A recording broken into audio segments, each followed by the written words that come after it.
Con la ayuda del Señor, en esta mañana, pues vamos a continuar con el capítulo 4. No lo vamos a ver entero, pero vamos a ver los primeros 22 versículos del capítulo número 4. Lo iremos leyendo, como sé que lo habéis leído muchas veces a lo largo de esta semana, pues vamos a irlo leyendo por porciones, conforme vayamos avanzando en el texto. Pero nos vamos al capítulo 4 ya, del libro de los Hechos de los Apóstoles. Y me gustaría primero que reflexionáramos en qué pasa cuando una iglesia aparentemente no crece, que es todo lo contrario a lo que se ve aquí en el libro de los Hechos, como la iglesia está naciendo y creciendo de una manera extraordinaria. Bueno, pues un conocido pastor estadounidense, no voy a decir el nombre, pero es real y tenemos por aquí algún libro, comentaba en su biografía que en el año 1979, cuando recién graduado comenzó la obra en su comunidad, pues empezó a preguntar a las personas que vivían en aquella comunidad qué razones tenían para no asistir a la iglesia. Entonces él hizo ese trabajo de campo y dice que las respuestas fueron variadas. Algunos no asistían a la iglesia por aburrimiento. Otros porque veían que había una distancia entre la realidad social, lo que el día a día, la vida del día a día, y lo que luego había en la iglesia. La iglesia era otro mundo aparte. Entonces esa diferencia pues no hacía atractivo el asistir a la iglesia. También el que en las iglesias se insistía mucho en el tema del dinero. Y eso hacía que tampoco a la gente le gustara ir a la iglesia. Otros decían que faltaba la bienvenida a las visitas. Entrabas, salías, ahí nadie te decía ojos verdes tienes, así que eso tampoco gustaba. Otros decían que no había programas adecuados para los niños. Y era una época donde había más niños que ahora probablemente, y entonces eso de ir con tu familia, que los niños se aburrieran, como que tampoco era un punto en el que hacía que las familias permanecieran en la iglesia. Bueno, pues 41 años después podríamos seguir diciendo o añadiendo motivos por los cuales quizá la gente no va a la iglesia o no asiste a la iglesia. Motivos muy variados, como por ejemplo, vamos a ver, una alabanza pobre, una alabanza con poca marcha, una alabanza ahí un poquito deficiente. Hay iglesias donde la alabanza se sale por las ventanas, buen ritmo, buenos músicos. Hay otras donde quizá esto sea cuestionable. Bueno, pues con toda humildad hay gente que tengo que reconocer que a lo mejor piensa que como esto falla, pues como que es una iglesia que no me va. Tampoco voy a la iglesia a lo mejor porque no tiene actividades para jóvenes. O no tiene actividades para familias. O no tiene actividades para damas. O para varones. O sea que tampoco voy a la iglesia por eso. O a lo mejor no se va a la iglesia porque no hay ayuda social. En un mundo tan necesitado, el que no haya ayuda social en una iglesia es importante. Y esto hace que haya gente que no venga. O es que no me llaman. O es que no me visitan. O es que no hay amor. Eso también se oye, ¿no? Bueno, cualquiera que sean los motivos que podamos poner, se pueden pensar muchas causas.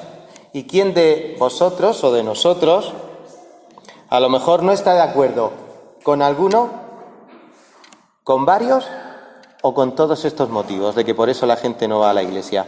Podéis levantar la mano. Como lleváis máscara, no os reconozco. ¿Estaríais de acuerdo con alguno, con varios o con todos estos motivos por los cuales la gente no va a la iglesia? ¿Sí? Tú no llevas máscara, a ti sí te veo. Bueno, pues Hechos de los Apóstoles nos va a relatar la historia de la genuina Iglesia de Cristo en sus primeros 30 años. Así que la respuesta no es ninguna de la que hemos dado. Los motivos por los que la gente no va a la iglesia no es ninguno por los que hemos dado. Los motivos por los que la gente no asiste a la iglesia los vamos a aprender o los vamos a estar recordando a lo largo de estas semanas que continuemos, Dios mediante, estudiando el libro de los Hechos. Y algunos vamos a ver esta mañana. Así que sistemáticamente estudiando la palabra de Dios es como nos daremos cuenta cuando una iglesia tiene una estrategia adecuada, con lo cual hay un crecimiento, o cuando una iglesia está equivocando su estrategia de evangelización. Y por eso las iglesias no tienen gente, o no tienen, más bien, no vamos a hablar de número, personas que perseveran en la gracia y en la doctrina de Cristo.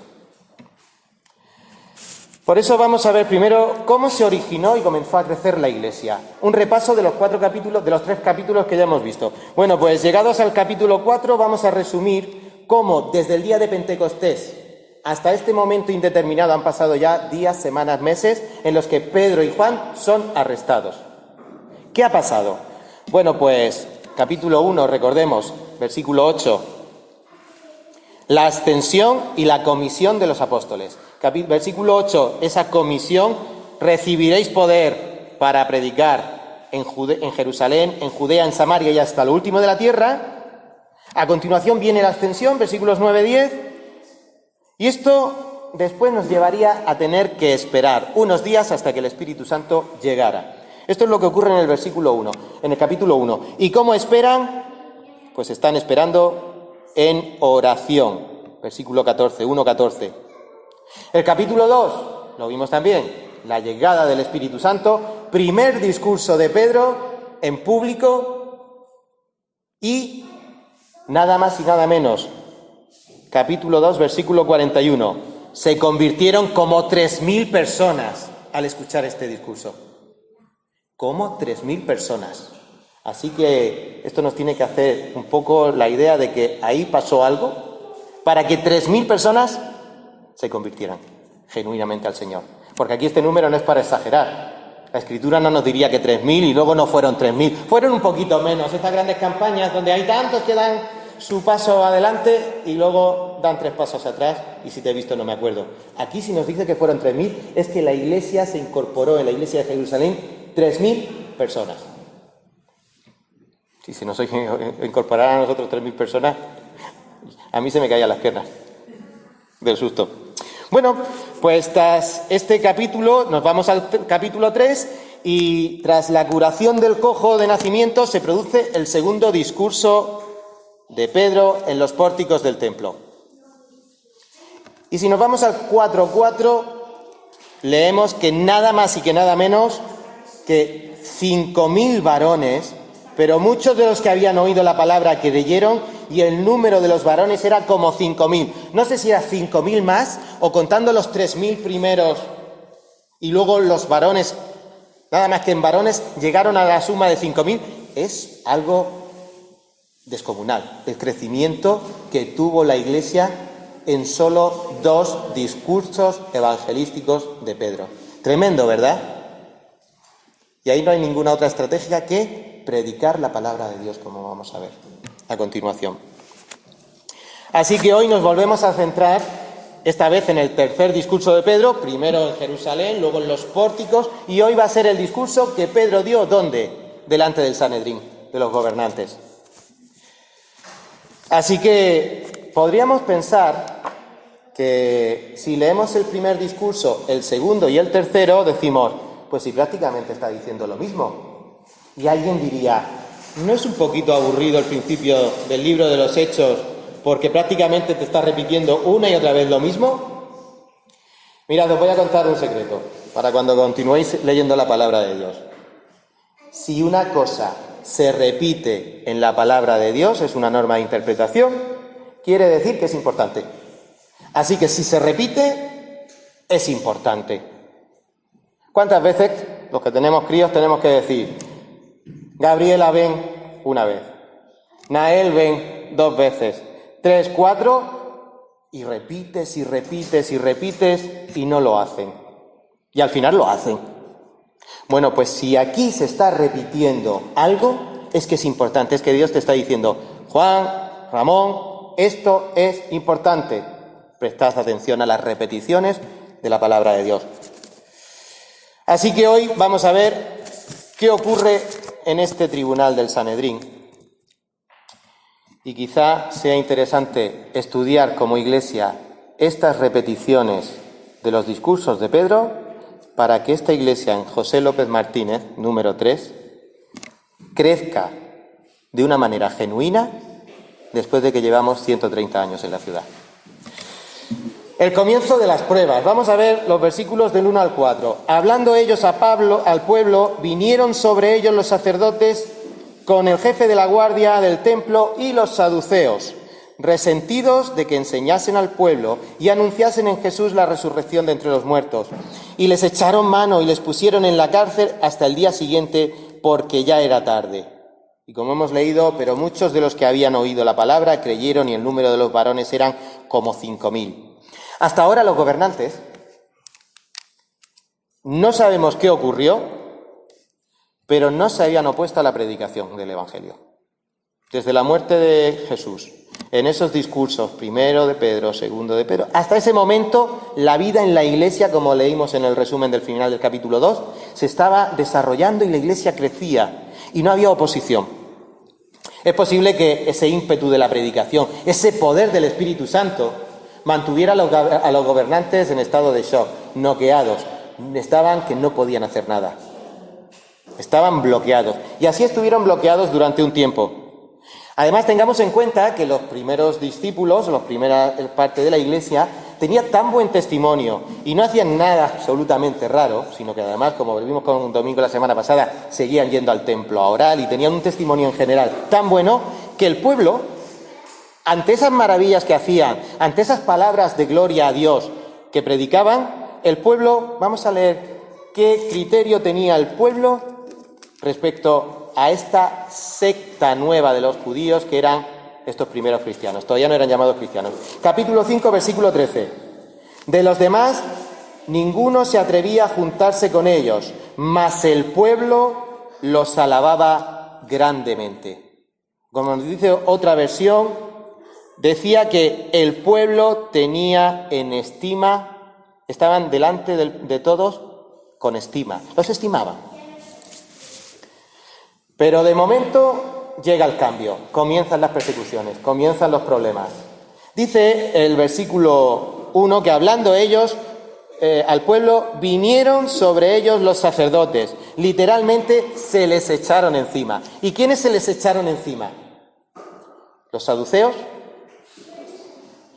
los sacerdotes y el capitán de la guardia. De los saduceos y de los sacerdotes vamos a hablar ahora un poquito, pero así a título de culturilla general. ¿Quién era este capitán de la guardia? Bueno, pues era un sacerdote, según nos dicen los entendidos, era un sacerdote de muy alto rango. Después del sumo sacerdote era el que más rango que tenía. Y tenía un cuerpo de sacerdotes que hacían las funciones de una policía especial, de control de todo aquel sistema del templo. Así que les echaron mano y los metieron en la cárcel. Tened en cuenta que era ya un poco tarde, nos dice la Escritura. ¿Cómo sabemos que era un poco tarde? Bueno, la semana pasada lo vimos.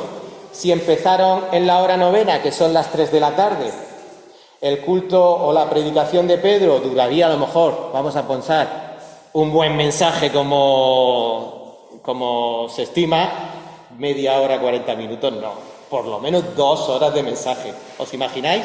De las 3 a las 5, 5 y pico, los saludos, los no sé qué. A esa hora, en Israel, sin luz eléctrica, es ya tarde, está cayendo la tarde. Y como ya no se podía hacer mucho más en el día, porque en 1 hora iba a anochecer, los metieron en la cárcel y diremos, mañana continuaremos. Y ya estamos en esa situación en la que han entrado en la cárcel. ¿Por qué?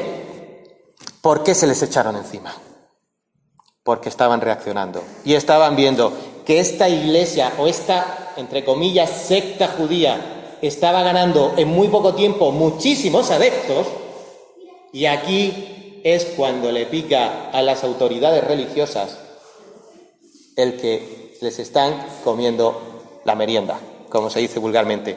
Fue entonces cuando los detuvieron. ¿Y quiénes les detuvieron? Pues aquellos a los que, entre comillas, les estaban comiendo la merienda.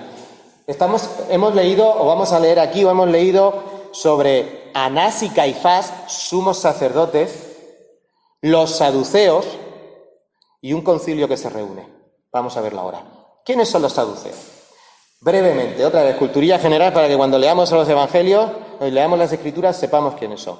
Los saduceos, el término saduceo, viene de una palabra griega que se llama síndikoi, que eran unas autoridades fiscales. Era un cuerpo religioso de sacerdotes cuya traducción del griego pasó en el arameo a saduceos. Pues esta secta sacerdotal era muy influyente y prácticamente dominaba la mayoría del Sanedrín, que ahora veremos qué es el Sanedrín. Estaban en franca, como vemos en los evangelios, estaban en franca oposición ¿con quiénes? Con los fariseos. ¿Por qué? Porque como leemos en Marcos 12, capítulo 18, Hechos 4:2, Hechos 23:8, esta secta no creía en la resurrección de los muertos. Básicamente, estos hombres solo creían de las Escrituras la parte del Pentateuco, como lo único que estaba inspirado por Dios. El resto de las Escrituras pensaban que no estaba inspirado de Dios. Así que era una secta, eran unos sacerdotes que se fijaban mucho en la liturgia, en el legalismo, en la disposición de las cosas que había que hacer en el templo. ¿Por qué? Porque el templo era un gran negocio. El templo era un gran negocio, como leemos, entre otros muchos pasajes, en Marcos capítulo 11. Marcos capítulo 11, versículos 17 y 18.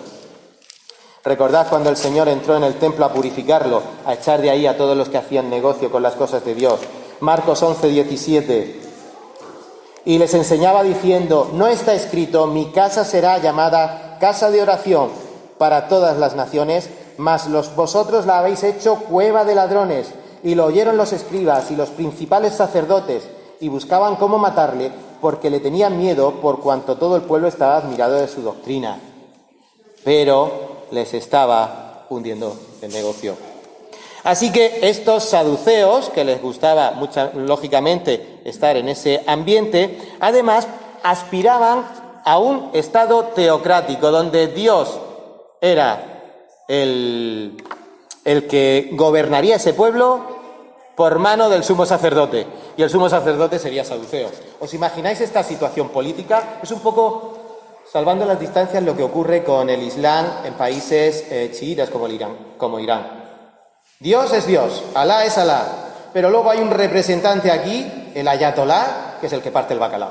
De alguna manera, esto para los saduceos, ¿qué significaba? Que ellos iban a gobernar todo el pueblo.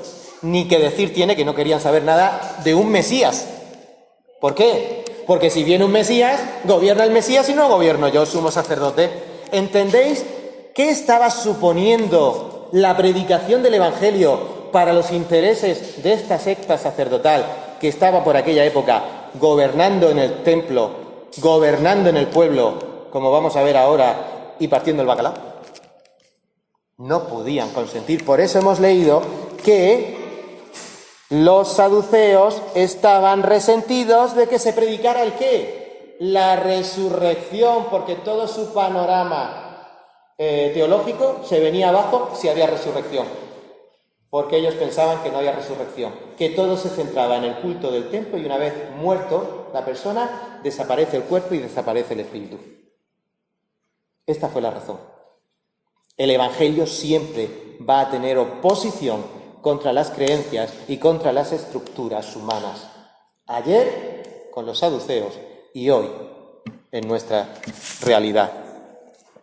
Luego nos habla también de unos sumos sacerdotes, Anás y Caifás. Bueno, ¿cuántos sumos sacerdotes aprendemos en la palabra de Dios que había? Porque en los tiempos de Jesús, primero va a casa de Anás. Anás es, el nombre completo sería Ananías. Y luego va a la casa del yerno, que también es sumo sacerdote. ¿Qué pasa? Bueno, pues echándole un vistazo a la historia sabemos que Ananías fue nombrado sumo sacerdote en el año 6 a.C. Pero los romanos lo destituyeron en el año 15. ¿Qué ocurre? Que para los judíos el cargo de sumo sacerdote era vitalicio. Así que ellos seguían considerando a Anás, mientras vivía, sumo sacerdote. ¿Y qué ocurrió? Pues dice, yo ya no soy sumo sacerdote oficial, pero vitalicio sí lo soy, pues el siguiente sumo sacerdote que sea de mi palo. Entonces primero nombró a sus 5 hijos, en un periodo de tiempo muy corto. Y finalmente consiguió convencer a los romanos para que el sumo sacerdote fuera su yerno, Caifás.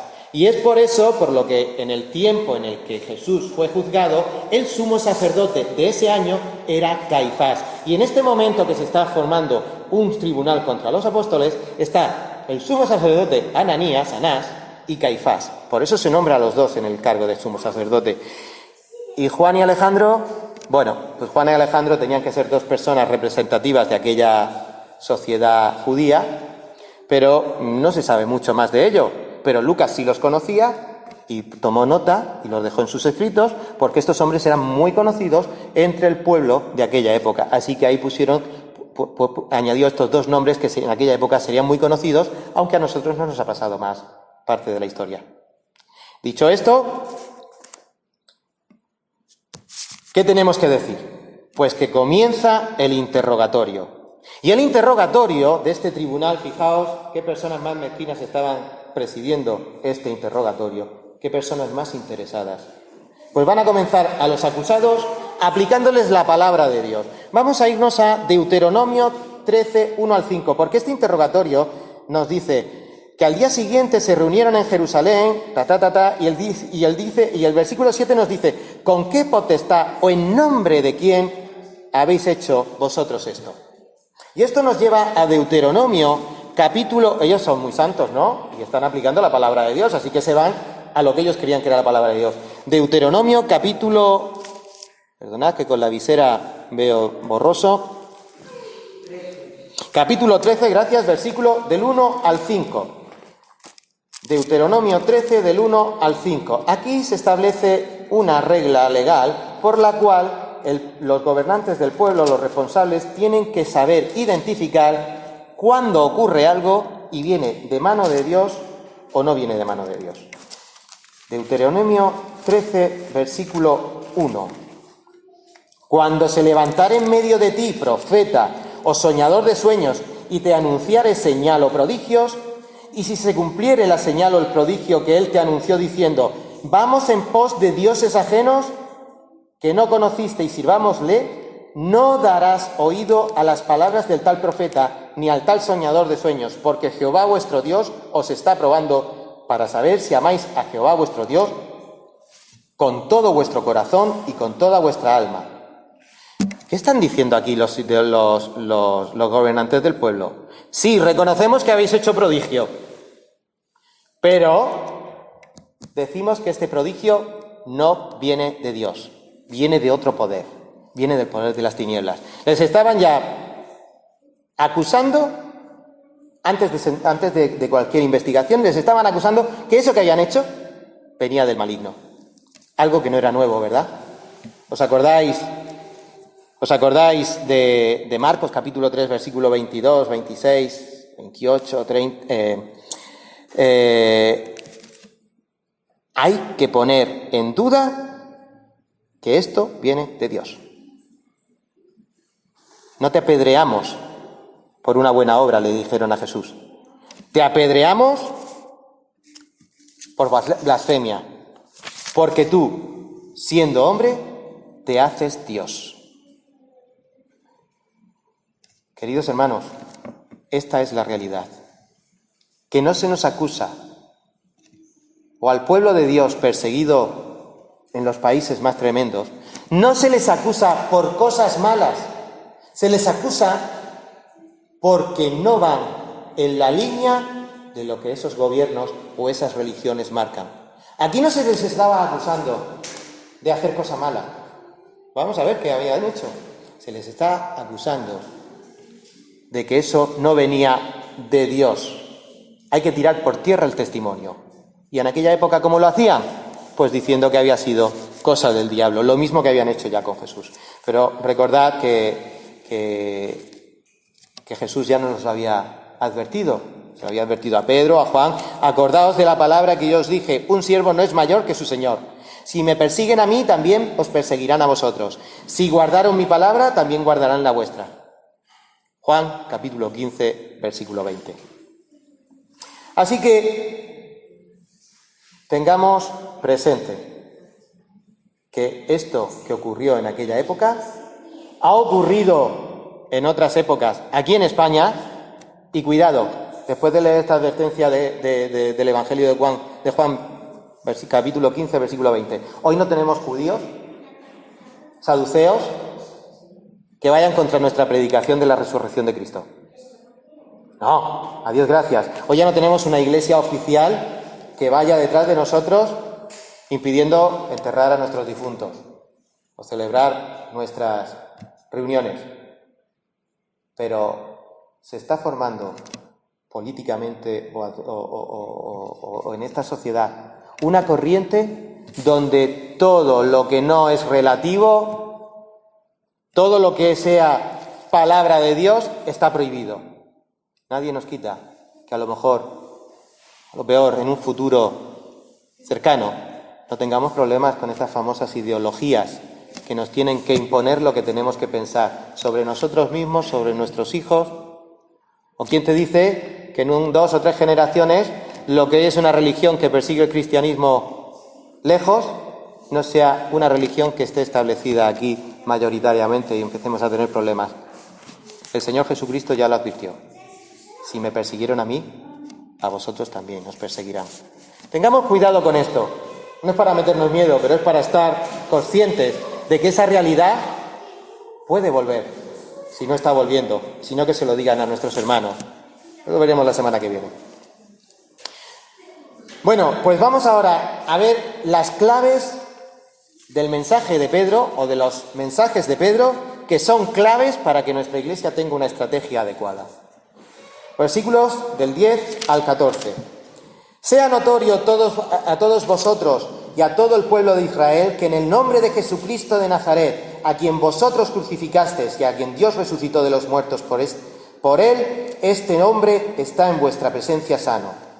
Este es Jesús, es la piedra reprobada por vosotros, los edificadores, la cual ha venido a ser la cabeza del ángulo, y en ningún otro hay salvación, porque no hay otro nombre bajo el cielo dado a los hombres en que podamos ser salvos. Entonces, viendo el denuedo de Pedro y de Juan, y sabiendo que eran hombres sin letras y del vulgo, se maravillaban y les reconocían que habían estado con Jesús. Y viendo al hombre que había sido sanado, que estaba en pie con ellos, no podían decir nada en contra. Vamos a ver 6 claves de los 3 pasajes de los discursos de Pedro que se ven resumidas en este pasaje. En primer lugar, el nombre. Sea notorio que en el nombre de Jesús de Nazaret. Tengamos claro que el centro de una predicación de la palabra de Dios siempre tiene que ser Jesucristo. El nombre de Jesucristo de Nazaret, versículo 10. Y esto mismo ya lo ha repetido Pedro en el versículo 11.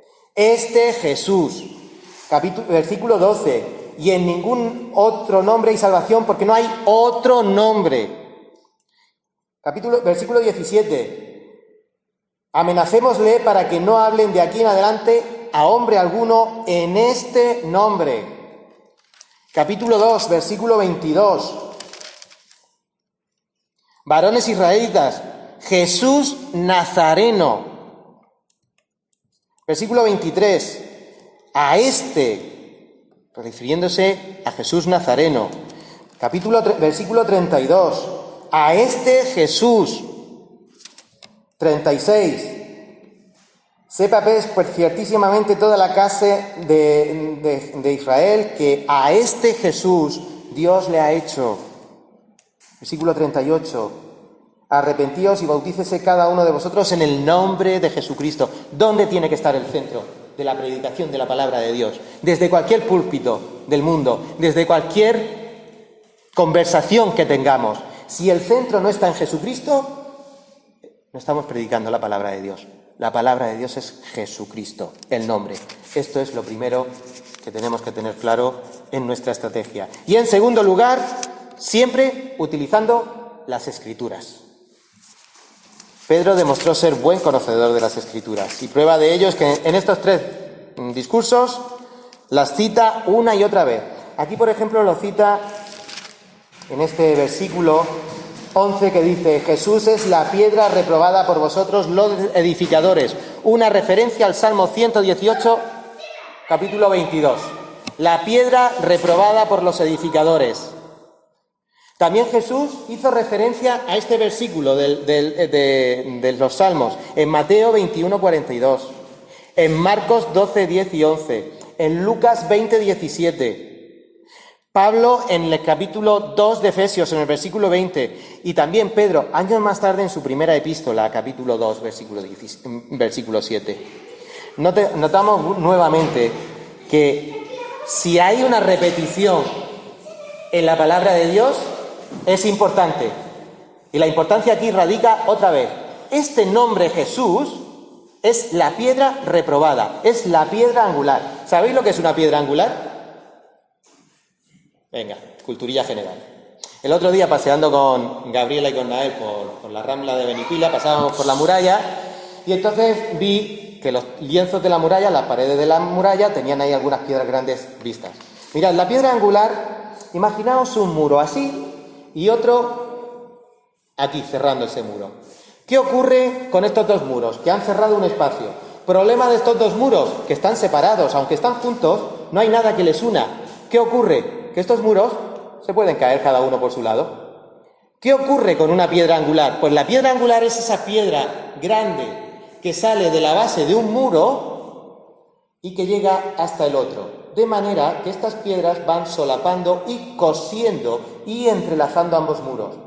Y esos muros, entonces, no se caen porque están entrelazados. ¿Por qué? Por la piedra angular. Ese es Jesucristo.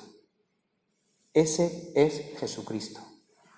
Por eso no podemos dejar el nombre de Jesús, la piedra angular que nos dicen las Escrituras, y la piedra angular está por todas las Escrituras. De hecho, no vamos a leerlo por amor al tiempo, pero Pedro cita muchos más pasajes de las Escrituras en sus discursos.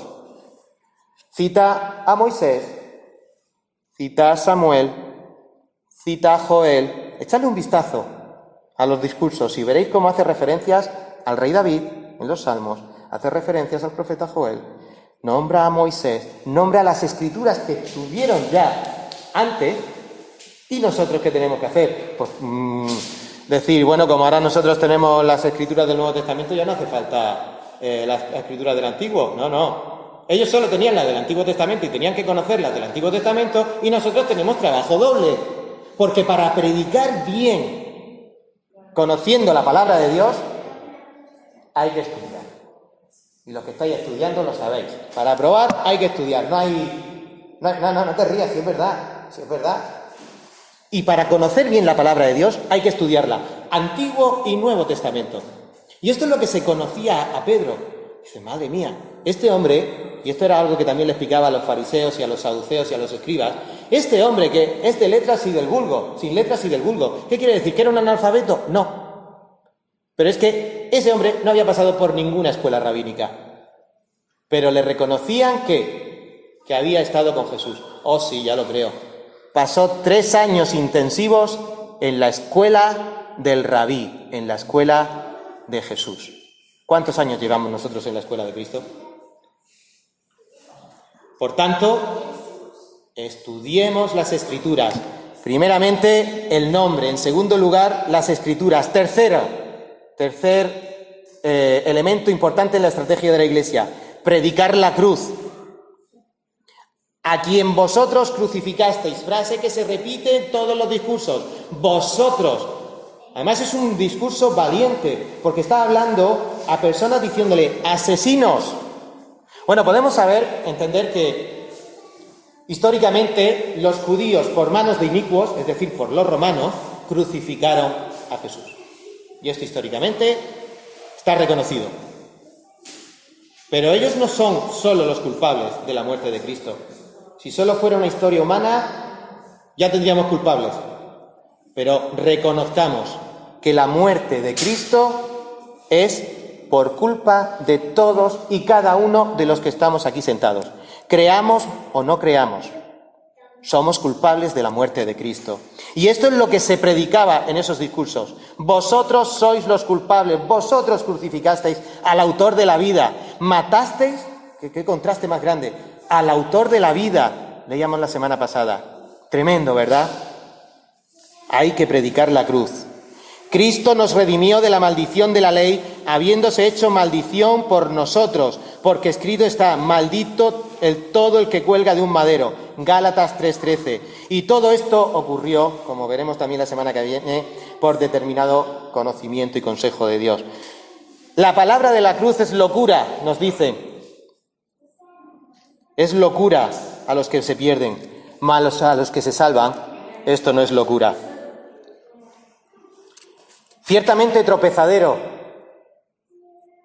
para los judíos y locura para los gentiles. Pues sí, hay que predicar la palabra, la Escritura, con el nombre de Cristo, porque Él fue crucificado por los pecados del ser humano. Por eso nuestra predicación, queridos hermanos, hoy tiene que ser valiente. Tiene que ser una predicación que se aleje como muchas de las que desgraciadamente se oyen a diario. Mensajes complacientes, políticamente correctos. Ay, no, de este tema no vamos a hablar, que es muy delicado. Ay, no, esto, ¿cómo vamos a decirle a la sociedad que eso que ellos dan por bueno es pecado? No, no seamos así.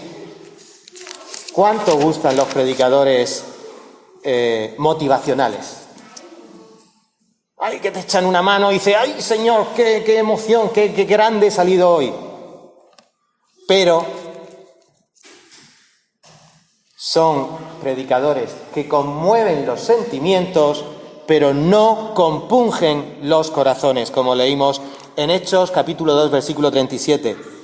Así que pidamos sabiduría para diferenciar una cosa de la otra, para que no seamos nosotros los que sentimentalmente nos podamos conmover en algún momento, sino que la palabra auténtica que se predique sea la que compunge en el corazón y diga, ¿qué haré? Arrepiéntete y cree en el Señor Jesucristo. La cruz no es un fracaso. La cruz no es un fracaso. Porque el cuarto punto importantísimo, ¿cuál es? La muerte y la resurrección. Quizás sea el tema medular de estos mensajes de Pedro. Está constantemente diciendo, crucificado, murió, pero al tercer día, pero es que resucitó. ¿Por qué era tan importante? Bueno, en principio ya lo hemos visto, los saduceos no creían en la resurrección. Si hay alguien que predica resurrección, que parece que es un mensaje más atractivo que muerto el perro se acabó la rabia, ahí ya tiene... Pero oye, ¿y si es verdad lo de la resurrección? Porque ellos no podían negar la resurrección de Cristo. ¿Por qué? Porque había testigos. Había muchísimos testigos. Y desde luego el cuerpo no lo encontraba. Y algo que no podían negar. Quien fuera a una guardia de romanos, le habían quitado el cuerpo. Y eso era imposible. No entraremos en ese tema. Pero es que era matemáticamente imposible que alguien se hubiera podido robar el cuerpo. Si no lo robaron, y ahora tenemos un montón de gente que dice que lo ha visto vivo y que tiene esa valentía y ese ímpetu, y la gente está creciendo en Jerusalén hacia esa fe, aquí hay algo tremendo. Y es predicar la resurrección de Cristo. Fijaos si es importante que años más tarde el apóstol Pablo hace una disertación en 1 Corintios, donde resumidamente podemos leer, porque si no hay resurrección de los muertos, tampoco Cristo resucitó. Y si Cristo no resucitó, vana, vacía es nuestra fe, nuestra predicación. Y somos hallados falsos testigos de Dios. Y si Cristo no resucitó, vuestra fe es vacía. Aún estáis en vuestros pecados. Si en esta vida solamente esperamos en Cristo, somos los más dignos de conmiseración de todos los hombres. Mas ahora Cristo ha resucitado de los muertos, primicias de los que durmieron es hecho, porque por cuanto la muerte entró por un hombre, también por un hombre la resurrección de los muertos. Porque así como en Adán todos mueren, en Cristo todos serán vivificados. ¿Os imagináis? Ayer estaba escuchando brevemente una periodista, no, era una jurista, creo que argentina, entrevistada en un canal de televisión norteamericano, y ella decía que al final todas las religiones, porque Dios es uno, sin nombre y apellidos, luego las religiones le ponemos nombre y apellidos a Dios, pero bueno, ella creía en el Dios que no tiene nombre y apellidos, y al final todas las religiones que hacen, conducir a ese mismo Dios. Toma. Ya está. Simplifiquemos al que no se puede simplificar, porque es infinitamente más grande que el más insignificante de cualquiera de nosotros, que no llega a ser, bueno, el coronavirus es un gigante comparado con lo miserables que somos nosotros en el universo. Fijaos, hasta ese bicho infinitamente pequeño nos da sopacos no da. ¿Y pensamos que vamos a simplificar al Dios eterno? Cristo resucitó y nosotros resucitaremos. En quinto lugar, predicar la exaltación de Cristo, porque no solo murió y resucitó, sino que además Dios le ha puesto en lo más alto.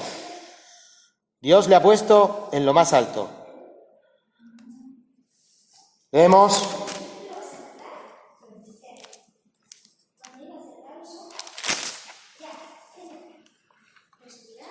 a este Jesús, piedra reprobada por todos vosotros los edificadores, al cual ha venido a ser cabeza del ángulo. Y aquí quiere decir esa importancia, esa exaltación que vemos en otros versículos anteriores. Por ejemplo, en 2:33.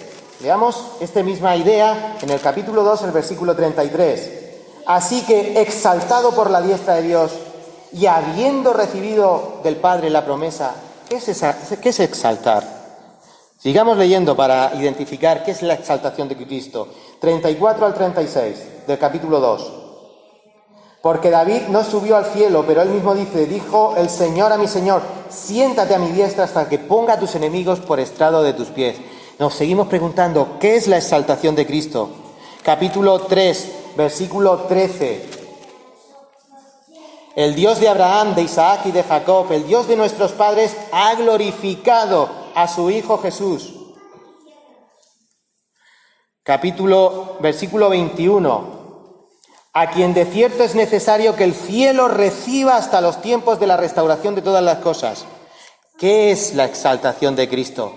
Pues todos estos versículos, estas predicaciones del apóstol Pedro, ¿dónde iban a conducir? Pues aquel mensaje maravilloso de Filipenses, capítulo 2. Aquel mensaje maravilloso de Filipenses, capítulo 2, versículos del 9 al 11. El que es exaltado, vamos a leerlo muy brevemente, Filipenses 2, del 9 al 11, hay que leerlo. Por lo cual Dios también lo exaltó hasta lo sumo, y le dio un nombre que es sobre todo nombre, para que en el nombre de Jesús, de Nazaret, de Jesús, se doble toda rodilla de los que están arriba en los cielos y en la tierra y debajo de la tierra, y toda lengua confiese que Jesucristo es el Señor, para la gloria del Dios Padre. Esta es la exaltación. Así que hemos visto que la predicación de Pedro tenía por un lado el nombre de Cristo, centrado en Cristo. En segundo lugar, utilizando las Escrituras. Tenemos que conocer nuestra palabra de Dios, nuestra Biblia. En tercer lugar, está hablando de ese punto fundamental, que es la cruz. En cuarto lugar, la resurrección. En quinto, la exaltación. ¿Cómo no va a ser Jesucristo el centro de cualquier predicación? Y si Él no es el centro de la predicación, si Él no es el centro de la palabra de Dios, esa predicación no viene de Dios y esa iglesia no es de Dios. Y vemos que en el libro de los Hechos, estos primeros capítulos, el centro es Cristo. Esa es la estrategia. ¿Con qué objetivo? Todo tiene que tener un objetivo. ¿Cuál es el objetivo? Pues terminamos marcando el objetivo. Lo que he llamado el kit de la cuestión. Todo esto para que capítulo 2, versículo 21. Para que todo aquel que invocar el nombre del Señor sea salvo. Este es el objetivo, la salvación del ser humano. Tu salvación. Porque lo contrario a la salvación es la condenación. Y ambas son eternas. Así que fijaos lo que nos jugamos, predicando o no la palabra de Dios con el centro en Jesucristo. Estamos jugando el predicar para salvación eterna. Y cualquier cosa que hagamos que no sea esto, estamos liando a aquellas personas con buena intención que no están recibiendo la palabra de Dios, de aquellos que somos responsables de conocerla para hablarla, para salvación. Por eso, este versículo, que a lo largo de la historia ha sido tan importante para la historia de la Iglesia. Capítulo 4, versículo 12. Y en ningún otro hay salvación, porque no hay otro nombre bajo el cielo dado a los hombres en que podamos ser salvos. ¿Habremos leído esto a veces? Hemos repetido esta mañana veces el nombre, ¿para qué? Porque es el único nombre en que podemos ser salvos. Nosotros ya lo sabemos si somos salvos. Pero de estas puertas para afuera no se sabe. Así que en nuestras predicaciones insistamos en estos 6 puntos, porque el objetivo final es la salvación. Y este objetivo es también para el rebaño pequeño de calle José López Martínez, número 3. No es llenar este salón, que está hoy así por causa del COVID, pero no es cuestión de que llenemos este salón de familias, de jóvenes, de personas. No es cuestión de llenarlo para que disfruten de las actividades de la iglesia de J. López Martínez, que están diseñadas y organizadas de manera creativa para que sean atractivas. Esa no debe de ser nuestra estrategia. Eso no debe ser lo que las personas que entren aquí deben buscar. No hemos sido llamados para otra cosa, sino para predicar la salvación a los pecadores. Y como acabo de decir, no estamos para emocionar al personal, estamos para que se compunjan, de corazón, y los que nos sentemos aquí lleguemos a decir: ¿qué tengo que hacer para ser salvo? Pues lo mismo que predicó Pedro, es lo mismo que tenemos que seguir diciendo nosotros: arrepentíos para perdón de los pecados. Sed salvos de esta perversa generación. Hechos 2, 38, 40, 3, 26. Es por esto que Hechos 4:12 es uno de los versículos de referencia en este libro. Mirad, para terminar, el ser humano se caracteriza por ser cambiante y voluble. El relativismo se aceptó como una realidad que es verdad. Es decir, todo es del color del cristal con que se mira. Esto es lo que encontramos, es la nueva religión, los nuevos saduceos de ahora. Todo es relativo, no es blanco ni negro, es del color del cristal con que se mira. Pero con estas magras convicciones, la realidad es un engaño. Esa realidad es un engaño. Los ancianos del pueblo estaban muy interesados en mantener sus intereses y no estaban dispuestos a consentir que se continuara una predicación de este tipo de evangelio.